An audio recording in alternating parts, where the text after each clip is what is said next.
power or the gift of alkalinity. For short, we call it Go Green. Go Green, baby. What this program is about is energy. If you're going to have energy, you have to understand that there's a delicate balance in your body called the acid-alkaline balance. And I'm sure many of you have heard the term pH many times in your life. But usually you might hear it about a hair product or something of that nature, unless you were studying your body a little bit. But just as your body has to regulate its temperature, ideally at what temperature? 98.6, right? Too much variance either way of that, it affects your health, doesn't it? Your natural body temperature going there. You get up to 104, you got some real serious problems. Well, as important as your body temperature is, not the external temperature, but the body temperature that you're able to maintain consistently, there's another number that's equally important, maybe even more, and that is the acid-alkaline balance within your body. The pH balance, as it's called.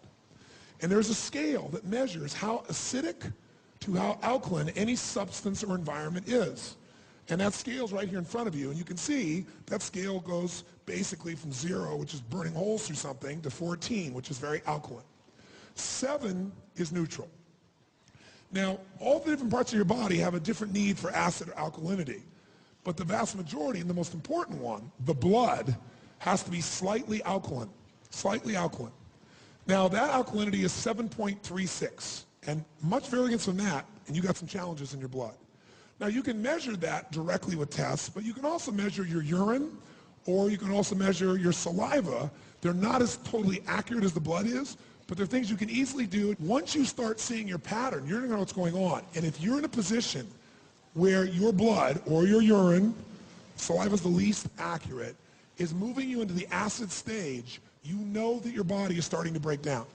Now, when we say acid pH, when you hear that term acid pH or alkaline pH, technically all it really means is when you're looking at atoms, you got neutrons, you got protons, and you got electrons. All you got to know is when it's acid, it's saturated with protons. When it's alkaline, there's lots of electrons, and those electrons have the impact of creating an environment which oxygen can be very rich. They also are that alkaline environment is what makes those red blood cells have a negative charge that makes them bounce off of each other so they don't stick together, so they flow through your body and you get the oxygen that you need. Also, it's very difficult in a highly oxygenated environment, a non-acid environment, for microorganisms to grow in mass. They stay checked, they stay balanced when you're fully oxygenated. But when your bloodstream gets acid, it's like putting out the pollution and wondering why the rats show up. So alkalinity has got to be a major focus, and it's very easy to get yourself to stay alkaline, but you got to think the power of alkaline, and the short term we have for that is go green. If you're overweight, how many of you here have worked out really hard but still can't seem to get those last 10 or 15 pounds or 5 pounds away? How many have had this experience? Raise your hand. Say aye. A lot of people say, oh, it's my metabolism.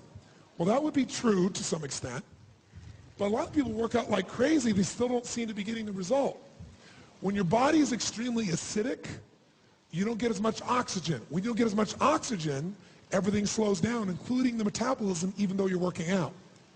In addition, as you work out, if you work out hard and you're working out in an anaerobic way, you're building even more what? Who knows? Even more acid. So a lot of people are actually, the body then says, wait a second, we got to retain more water here to protect it, and we got to get these acids away from the critical organs of the body, so we're going to retain fat, put it in the fat until the body has time and has enough energy again where we can push it in the bloodstream and excrete it again. We can get rid of these wastes. So fat actually protects you. A lot of people, by the way, are in much worse shape when they're skinny than when they're fat, when they're toxic, because the people that are overweight very often have more of a buffer to deal with some of those acids.